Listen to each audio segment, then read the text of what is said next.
Basic knowledge na naman tayo mga boss. Sa kaso, ano ang ibig sabihin ng case solved at ano naman ang case closed? Unang-una, ang case solved, yon yung term ng PNP na sa krimen, identified yung offender, identified yung gumagawa ng krimen, may sufficient evidence, na-custody mo yung tao na gumawa ng krimen, at the same time, na-file ang kaso doon sa korte.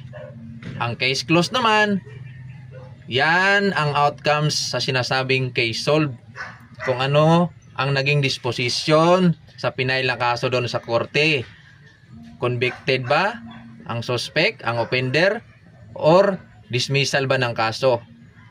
Due to some reasons, either lack of evidences or something else. Yan lang muna mga boss ang i-impart ko sa ngayon. God bless!